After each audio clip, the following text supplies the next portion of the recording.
BRS MLC Kalvakuntla Kavitha ఆదివారం నిజామాబాద్ పర్యటనకు వెళ్లనున్నారు. SFS circle వద్ద కార్యకర్తలను ఉద్దేశించి ఆమె మాట్లాడనున్నారు. చాలా కాలం తర్వాత నిజామాబాద్కు కవిత వస్తున్నారు. కాగా ఢిల్లీ లిక్కర్ స్కామ్లో అరెస్ట్ అయ్యి 6 నెలలు తీహార్ జైల్లో ఉన్న అనంతరం మొదటిసారి జిల్లాకి వస్తున్నారు ఆవిడ. డిచ్పల్లి వద్ద బీఆర్ఎస్ నాయకులు కార్యకర్తలు కవితకు ఘన స్వాగతం పలుకుతారు. బైపాస్ రోడ్డు మీదుగా సుభాష్ నగర్ ఎఫ్ఎస్ఎఫ్ సర్కిల్ వరకు బీఆర్ఎస్ కార్యకర్తలు భారీ ర్యాలీ నిర్వహించనున్నారు.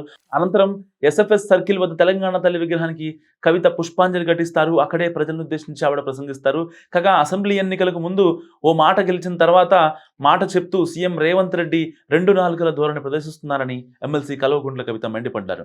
రాష్ట్రంలో రైతుల భూములను కాంగ్రెస్ ప్రభుత్వం వేలం వేస్తుందంటూ ఆమె ధ్వజమెత్తారు. ఈ మేరకు ఎక్స్ వేదికగా కవిత విమర్శలు గుప్పించారు.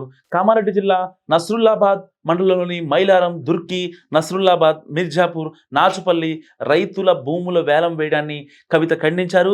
ప్రాథమిక వ్యవసాయ సహకార పరపతి సంఘాల్లో రుణాలు తీసుకున్న రైతులు వాటిని చెల్లించకపోవడంతో రాష్ట్ర ప్రభుత్వం వారి భూములు అమ్మేందుకు ప్రయత్నం చేస్తోందంటూ కవిత మండిపడ్డారు. ఆ ప్రయత్నాలను తాను ఖండిస్తున్నట్లు ఎమ్మెల్సీ కవిత చెప్పుకొచ్చారు. రుణమాఫీ చేసి అన్నదాతకు అండగా ఉండాల్సిన ప్రభుత్వం డబ్బులు కట్టాలంటూ అంకోల్ తండా రైతులపై ఒత్తిడి తీసుకురావడం, బలవంతంగా భూముల వేలానికి ప్రయత్నించడం నియంతృత్వ పాలన తలపిస్తోందని ధ్వజమెత్తారు ఆవిడ. అసెంబ్లీ ఎన్నికల ప్రచారంలో అంకోల్ తండా ప్రజలను ఆదుకుంటానని నమ్మించి ఇప్పుడు అప్పు చెల్లించాలంటూ వేధించడం న్యాయమేనా అంటూ కవిత ప్రశ్నించారు. రైతులకు రేవంత్ రెడ్డి సర్కార్ చేస్తున్న నమ్మక ద్రోహానికి ఇదే నిదర్శనం అంటూ కూడా ఎమ్మెల్సీ కవిత ఆగ్రహం వ్యక్తం చేశారు. మరోవైపు నేరాల అడ్డాగా హైదరాబాద్ తయారైందని 2023తో పోలిస్తే 2024లో 41% క్రైమ్ రేట్ పెరిగిందని ఎక్స్ వేదికగా బీఆర్ఎస్ పార్టీ ఆగ్రహం వ్యక్తం చేస్తుంది. గతేడాది 25,488 కేసులు నమోదైతే ఈ ఏడాది 35,944 కేసులు నమోదయ్యాయని తెలిపింది.